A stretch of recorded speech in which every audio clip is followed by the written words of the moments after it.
सहावारी साडीपासून नऊवारी साडी किंवा मग धोती स्टाईल साडी कशी नेसायची तेही प्रेग्नन्सीमध्ये, हे जर का जाणून घ्यायचं असेल तर हा व्हिडिओ नक्की पहा. हाय, मी Siddhi. Welcome to my channel. तर सगळ्यात आधी आपल्याला इथे साडीला काठ मारून घ्यायची आहे. डाव्या पायाकडे थोडंसं कमी साडी सोडायची आहे आणि उजव्या पायाकडे आपल्याला जास्त साडी सोडायची आहे. पदराचा भाग हा उजव्या पायाकडे आला पाहिजे. डाव्या पायाखालून आपल्याला साडी वरती काढायची आहे आणि त्याच्या मिऱ्या करून घ्यायच्या आहेत. काठाची बाजू वरच्या दिशेला आली पाहिजे. हा झाला आपल्या साडीचा काष्टा. आता हा मागे खोचायचा आहे. आपल्या हाईटनुसार आपण टाईट किंवा लूज ठेवू शकतो.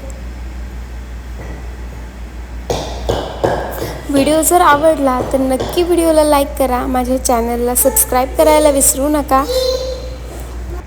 यानंतर उजव्या पायाकडची जी साडी आहे, जो पदराचा भाग आहे, तो सुद्धा याच पद्धतीने आपल्याला उजव्या पायाखालून ही साडी वरती काढायची आहे आणि याच्या पदरासाठीच्या मिऱ्या करायच्या आहेत. मिऱ्या छान ॲडजस्ट करून घ्यायच्या. पदराची उंची आपल्या आवडीनुसार कमी जास्त ठेवू शकता आणि याला पिनने सेट करून घ्यायचं आहे. यानंतर आपली सगळ्यात पहिली मिरी जी आहे, तिथे थोडंसं जर लूज राहिलं असेल तर ती मिरी घेऊन आपल्याला मागे ॲडजस्ट करायची आहे. आतमध्ये टक करायची आहे.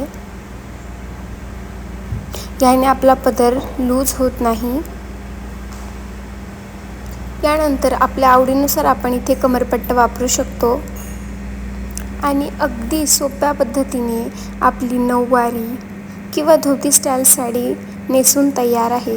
तुम्ही डोहाळ जेवणासाठी, मॅटर्निटी शूटसाठी अशा प्रकारे सोप्या पद्धतीने साडी नेसू शकता. व्हिडिओ आवडला असेल तर नक्की लाईक करा. माझ्या चॅनलला सबस्क्राईब करा. Thanks for watching. भेटूयात माझ्या पुढच्या व्हिडिओमध्ये.